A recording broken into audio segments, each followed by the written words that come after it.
saya Inaya Lisa Holet, Sarjana Pendidikan dari Universitas Hairun Ternate, mahasiswa PPG dalam jabatan Angkatan 1 gelombang kedua tahun 2023. Berikut adalah video UKIM saya. Wassalamualaikum warahmatullahi wabarakatuh dan terima kasih.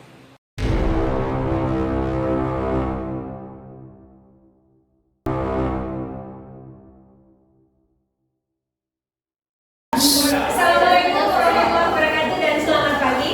Waalaikumsalam warahmatullahi wabarakatuh. Bagaimana kabarnya anak-anak sekalian? Baik. Sehat? Sehat. Oke.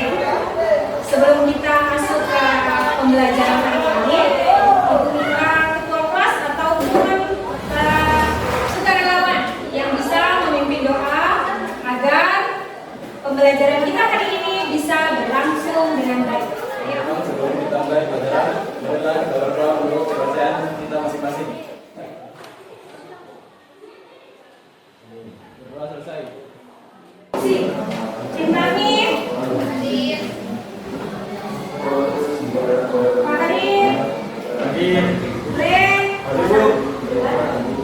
Istel, Hadir, Bu. Ika. Lengkapan alat tulisnya semuanya sudah ada di atas meja belum?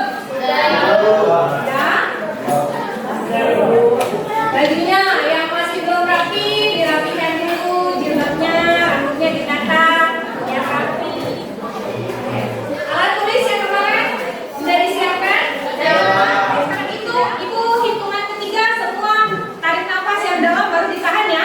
Ya. Kita mulai 1, 2, 3. Apa yang kalian rasakan sewaktu kalian tahan nafas? Sisa Sesak nafas?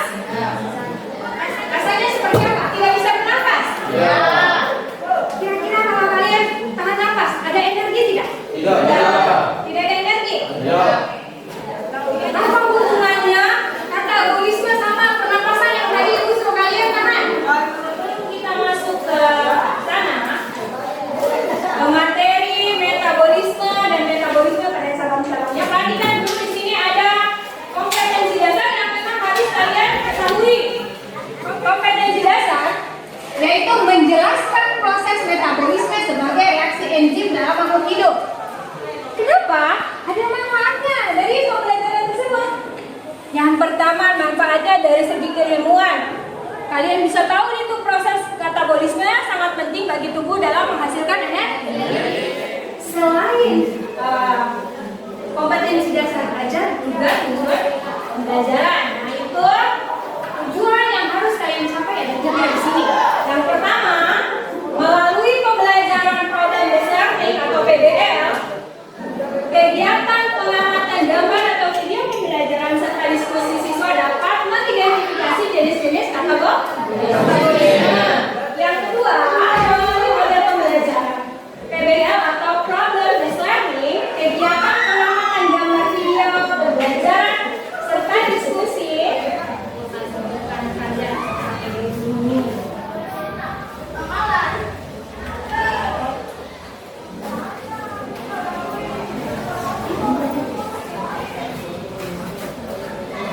maju satu-satu kelompok, satu orang perwakilan. Ayo maju. Ayo cepat. Satu orang. Ayo dari kelompok satu orang. Kelompok empat, satu orang.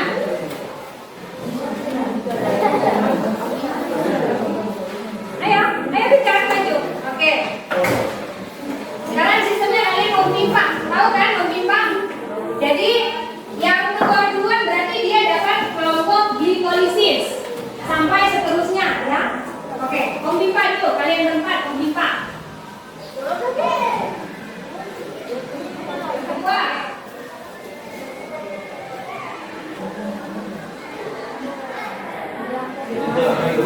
Oke, Firman dapat kelompok D gabung? Oke.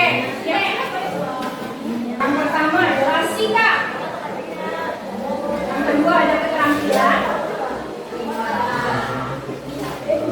Keterampilan di sini terbagi menjadi dua ya, keterampilan akan pelajari adalah katabolisme. Apa itu katabolisme? Proses penguraian senyawa kompleks dari senyawa yang lebih sederhana. Proses penguraian senyawa yang begitu kompleks menjadi yang sederhana. Contohnya adalah gula atau glukosa. Tetapi kali ini kita dibatasi oleh katabolisme. Apa itu katabolisme? Yang tadi sudah dibilang di biara adalah Proses kompleks menjadi proses penguraian senyawa yang begitu kompleks menjadi yang sederhana. Katabolisme terbagi menjadi berapa bagian? Dua. Apa saja? Menjadi dua. Ada respirasi, aerob, dan respirasi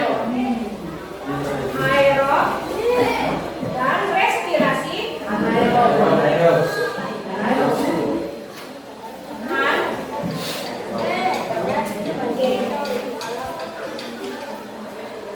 Coba sekarang.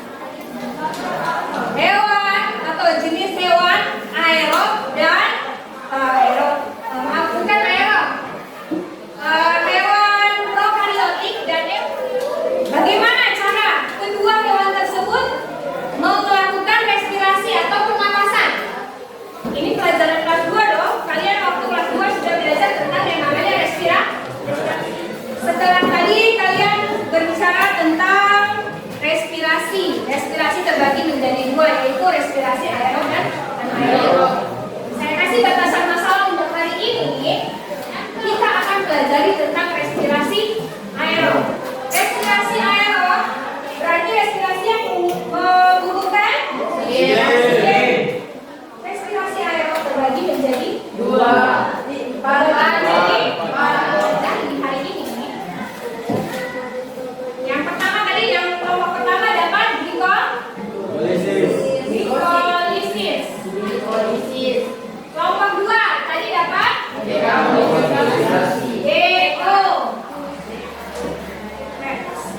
Kelompok terakhir dapat transport elektron. Oke. Jadi yang kalian pelajari hanya dari aerob, respirasi aerob. Ini kita tinggalkan dulu. Ini minggu depan baru kita pelajari tentang itu. Kita pelajari dulu tentang respirasi. Yang kedua ada DO atau oksidasi. Yang ketiga adalah siklus Krebs dan yang keempat adalah transport elektron. Masing-masing kelompok kalian sudah dibagi kan? Kelompok satu dapat? Kelompok dua dapat? Transport. Kelompok tiga? Kelompok empat?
Ada masalah boleh.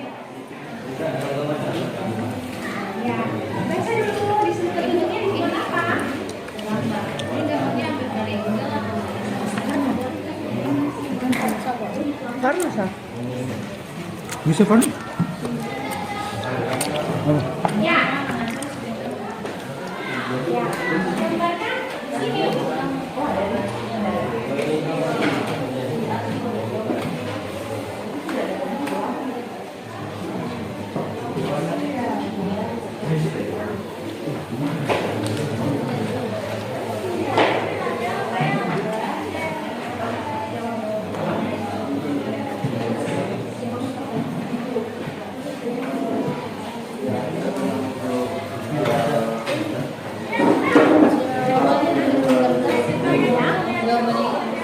Boleh di sebelah di lembaran di sini juga bisa. Kalau gambarnya besar ya? Boleh. Boleh. Kalau memang di sini bisa gambarnya di sampingnya juga bisa dijawab seperti itu. Ada masalah? Glikolisis. GLI.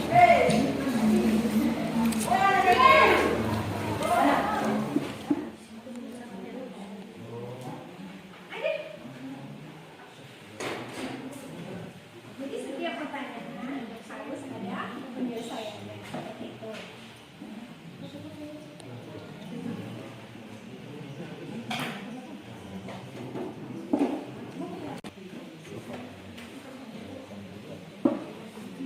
Jangan lupa judulnya ya. Ya, nanti di atas ini judulnya ya. Tahap-tahap atau apa yang kalian dapat, umpamanya respirasi, glikolisis.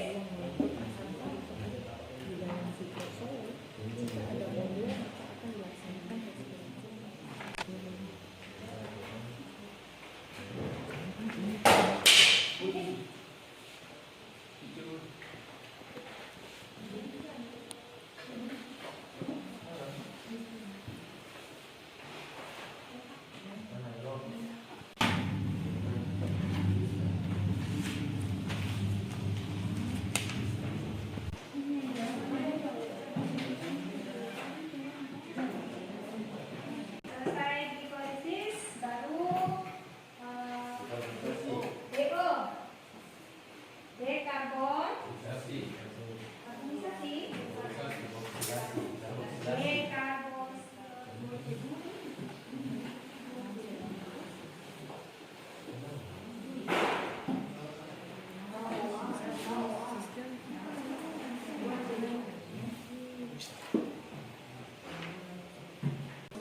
Masih cukup tidak? Berarti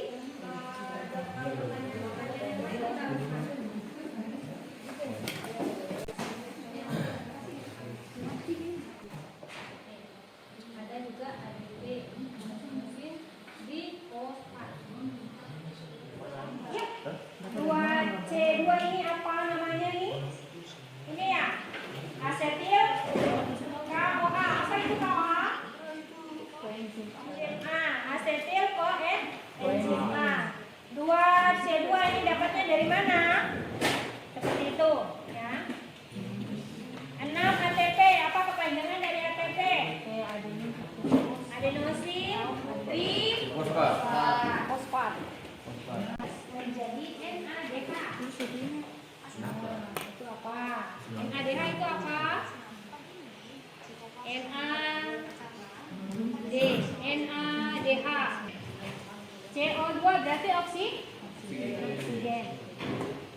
Karena ini mereka tergolong katabolisme yang itu jawab menggunakan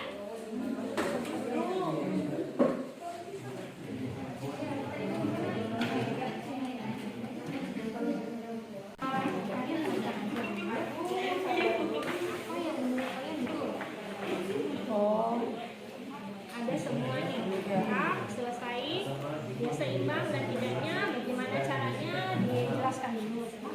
Ini memang kalian ini apa?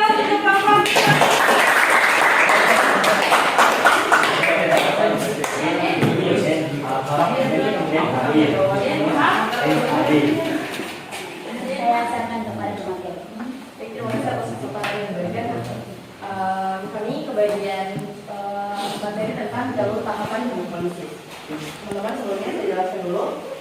Glikolisis berasal dari kata glukosa dan lisis, adalah serangkaian reaksi biokimia di mana glukosa dioksidasi menjadi molekul asam pirufat. Nah, berikut adalah 10 tahapan yang telah kami diskusikan. Nah, pada tahapan pertama yaitu glukosa. Glukosa berubah mengalami perubahan menjadi glukosa 6-fosfat. Di sini dia terjadi perubahan karena di sini ada enzim heksokinase yang membuat perubahan antara ATP menjadi ADP, kemudian glukosa menjadi glukosa 6-fosfat. Kemudian dari glukosa 6-fosfat mengalami perubahan di tahapan ketiga, yaitu dia menjadi glukosa 1,6 difosfat yang menghasilkan enzim adolase. Terus, nah dari adolase ini dari fruktosa 1,6 difosfat itu perubahannya terbagi menjadi dua. Ada yang namanya ini dari yang ke perubahan keempat dan perubahan kelima. Nah, di perubahan keempat ini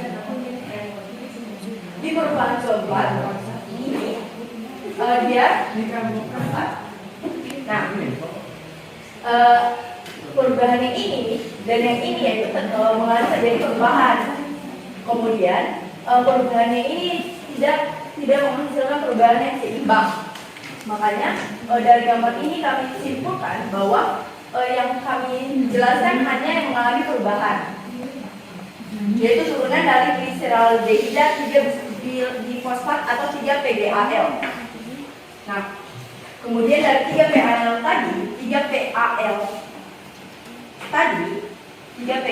tadi berubah membentuk 1,3 bisfosgliserat.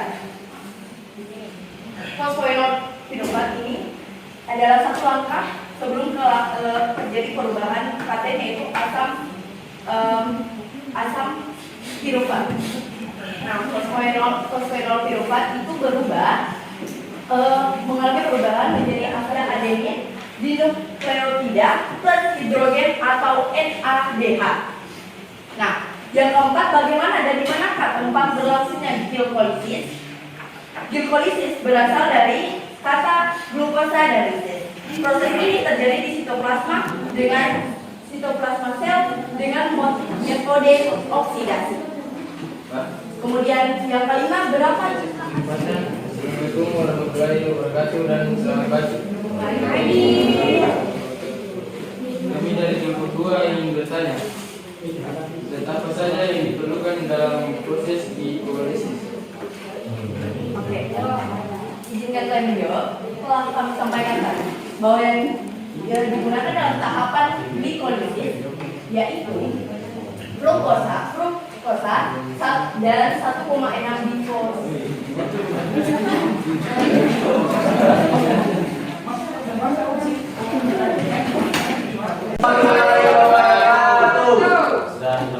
Selamat pagi. Pagi.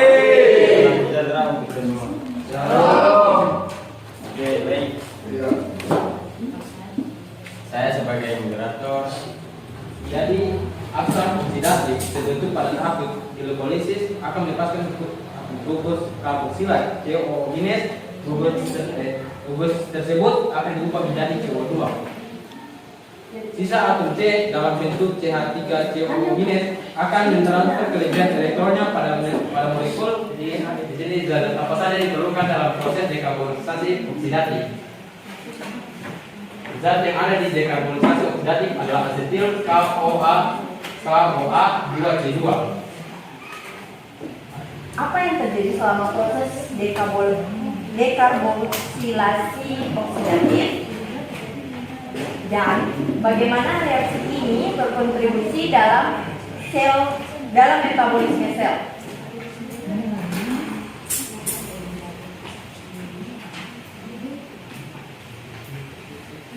Dari asam piruvat 2C3 dan penambahan molekul KOA sehingga menghasilkan asetil KOA 2C2 dalam suasana aerob yang berlangsung di membran kristal KOA dengan oksaloetat yang membentuk asam sitrat yang dibantu dengan enzim asam sitrat sintase. Dan pada tahap yang kedua, sitrat yang dihasilkan dari proses sebelumnya akan diubah menjadi isositrat dengan bantuan enzim oksinase yang mengandung P2+. Tahap yang ketiga, terjadi proses dekarboksilasi atau perombakan pertama kali. Isositrat yang terbentuk dari tahapan sebelumnya dioksidasi menjadi oksaloetat yang dikendalikan oleh enzim isositrat untuk menjadi energi yang dibutuhkan jaringan. Tahap yang keenam, suksinat akan dioksidasi menjadi kumarat dengan bantuan enzim suksinat dehidrogenase. Pada tahap yang ketujuh, ada proses hidrasi.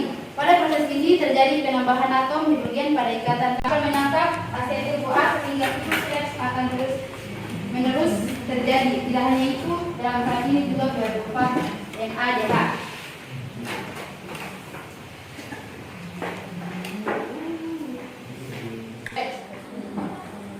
Oxohidrolase, isositrat dehidrogenase, oxoglutarat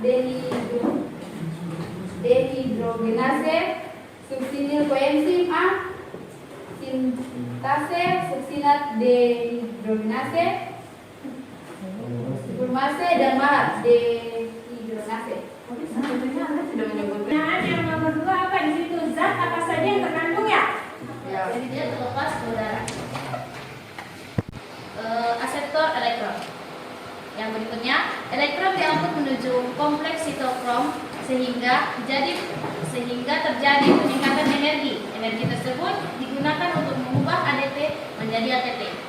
Kalian bisa lihat ini adalah sitokrom yang mengubah ADP menjadi ATP. ADP sendiri adalah adenin difosfat dan ATP sendiri adalah adenin trifosfat. Elektron akan diterima oleh senyawa NADP. Hal ini mengakibatkan terikatnya ion H+ hasil fotolisis air oleh NADP mengangkut elektron inilah yang disebut transfer elektron.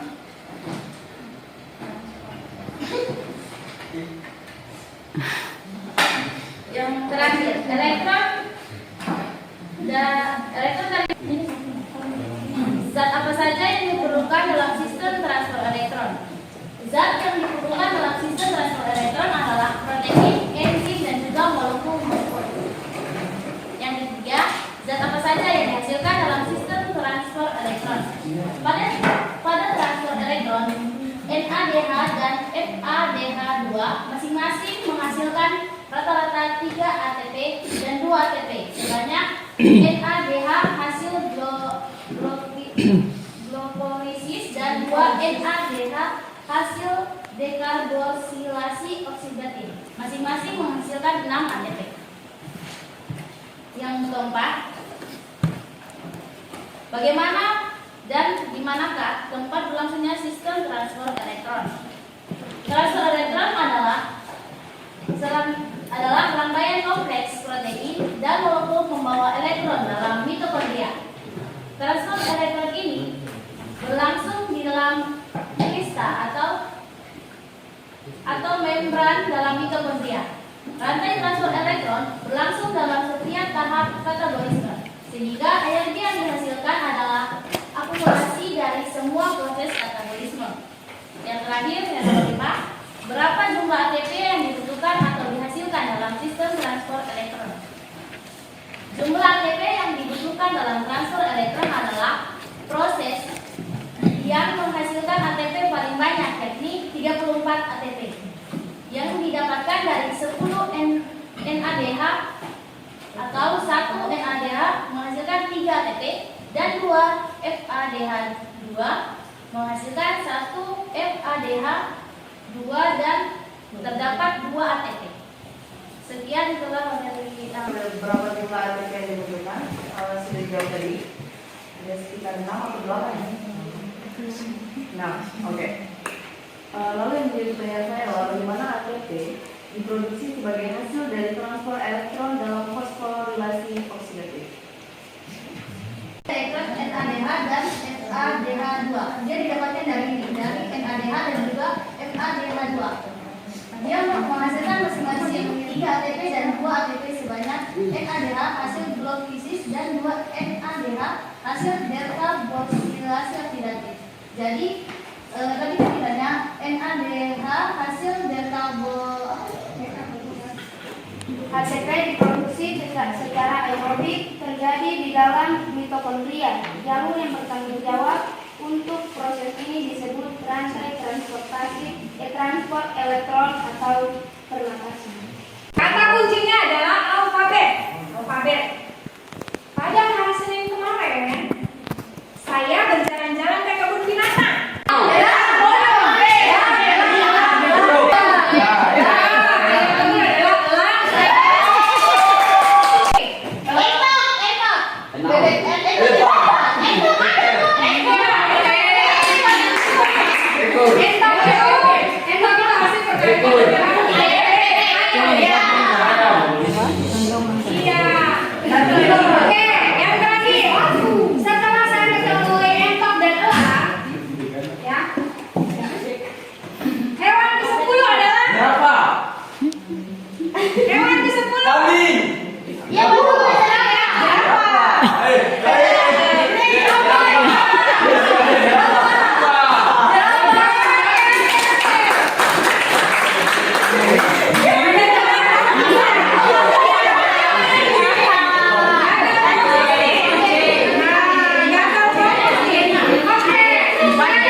Terima kasih atas kesempatan yang diberikan.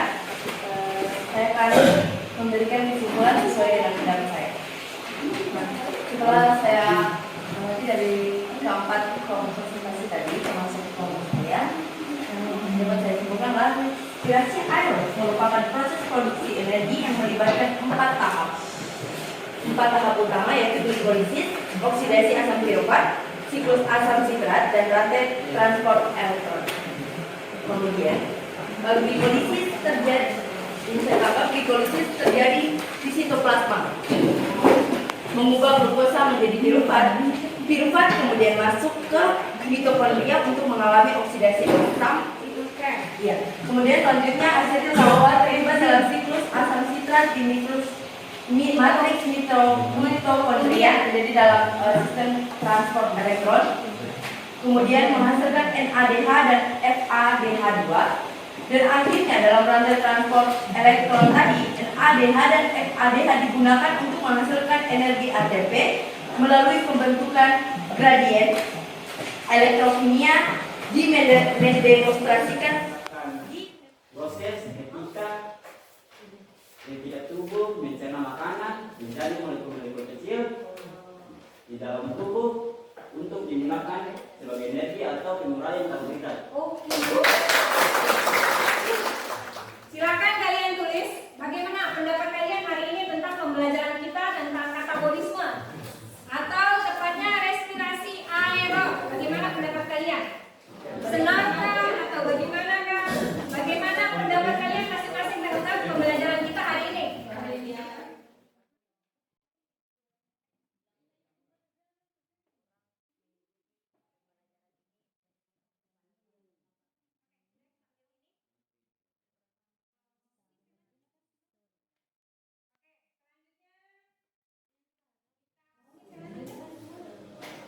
Oke, selanjutnya kita ada soal tes terakhir atau tes yang terakhir.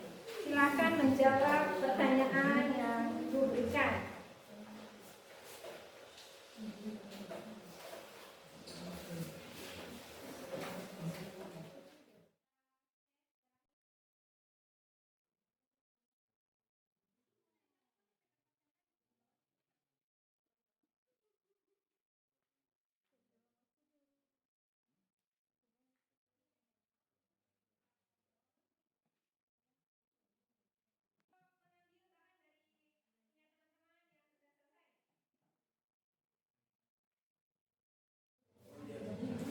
Oke, Bu minta Dimas untuk mengambil bahan dari punya teman-teman yang sudah selesai.